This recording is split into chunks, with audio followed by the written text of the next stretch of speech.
Hello, everybody. My name is Fanny Viera, and today I will explain about the structural approach. This is an assignment for Didactics of English Teaching 1. My name is Fanny Altagracia Viera, and this is a gallery walk presentation of ELT method. And the ones that I will explain is structural method, structural approach of the English teaching language. Let's start defining what is the structural approach. The structural approach is based on the study of grammar and structures and in a specific order and sequence of topics. And this approach is rooted on behaviorism. Most of the time, the students learn grammar structures and they practice drills in order to learn the structures of grammar.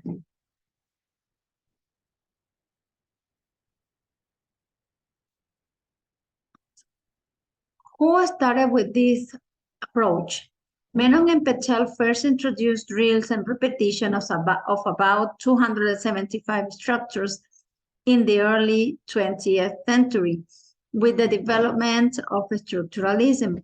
They first started with this by teaching using the method of repeating drills and grammatical structures.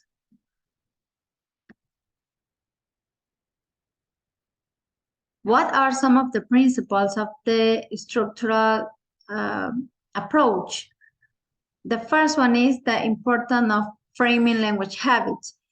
When the student form a habit or establish a habit in the English language, they learn how to make sentences in a specific order. They arrange the sentences and the structures in order they practice it correctly. And that's why, or that's the way they make a habit. For example, when they practice drills, they are making habits. Another principle is the importance of speech. Most of the time in this approach, the students are practicing grammar orally. And they also write, but they give the importance of speaking because when they practice the drills and the grammar structures, they are speaking and they practice each other or they make it in groups. Principle 3, the students' activities are more important than the teacher's activities. The teacher is the one who is guiding the process, but the students' activities are considered as the most important part of the learning process. Then we have the principle of oral work. This approach established that most of the activities have to be oral so that the student can acquire grammar structures and vocabulary. At the same time, they are learning a new language. The importance of students' activities rather than their teachers. And finally, this approach established that each language has its own grammar. So whenever the language people is teaching using this approach, they respect that all of the languages have their own grammar. Now, let's go to see the role of the teacher. This is one of the most important parts for us as future teachers. Well, the teacher in this case has to be a well-prepared teacher. The teacher has to master the topics or the course he's going to teach in order to do it correctly, because they have to modify this information in order to teach the students in a correct way. They have to adapt according to the cognitive level of the student. Then another role, and another important part of this approach is the student's role. Well, the student have to practice the structure. They are like the most important person or the most important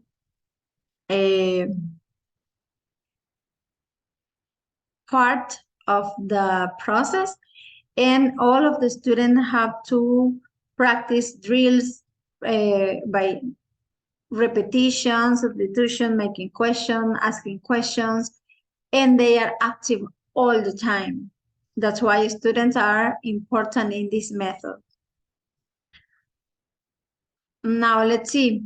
Is there any negative aspect about using it with children?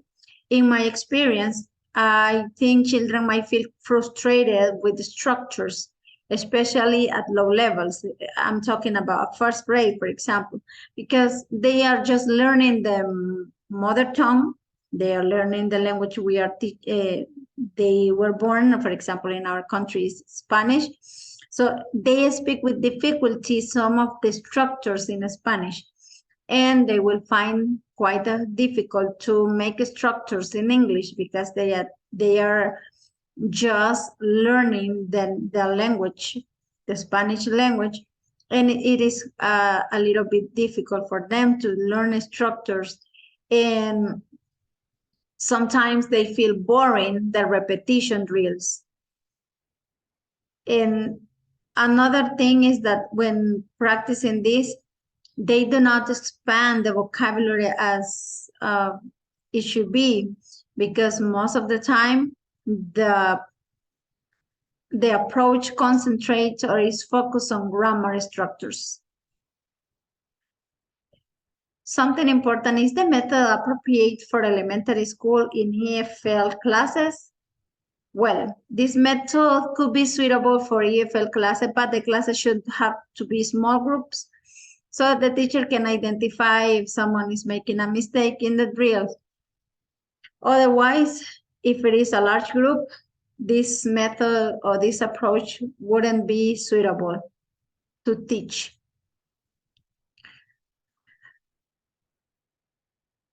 Some advantages of this method, disadvantages of this method. Well, this method is not appropriate for higher classes. It means like teenagers, they don't like to repeat all the time the same thing. They like to change activities. So this method wouldn't be suitable for higher classes. Another disadvantage is that it ignores the exposure to reading and vocabulary expressions. It's not a competent teacher. The teacher has to be well prepared in order to teach a course like this.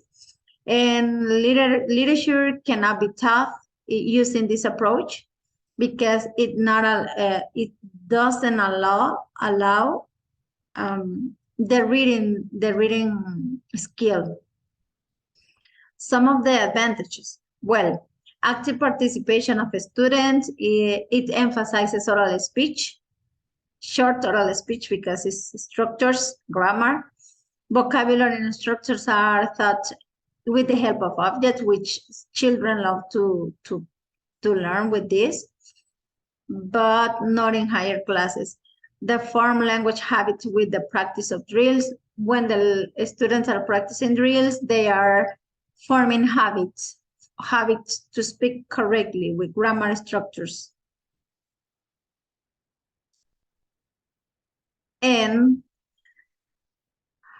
considering that schools age students are exposed to a very limited input, and many times these inputs occur in large group setting, how effective is the method to provide students with meaningful input?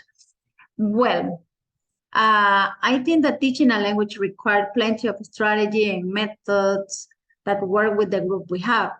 This method won't work with all of the groups we have.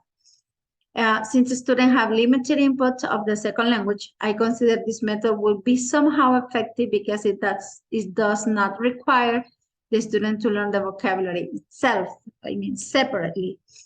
It is learned in the process through the structures when they are practicing the drills. And the teachers need to create variety of activities which is part of the approach, it will help the student to have meaningful learning. And this is all about the structural approach. This was Fanny Altagracia Viera. Thanks for your attention.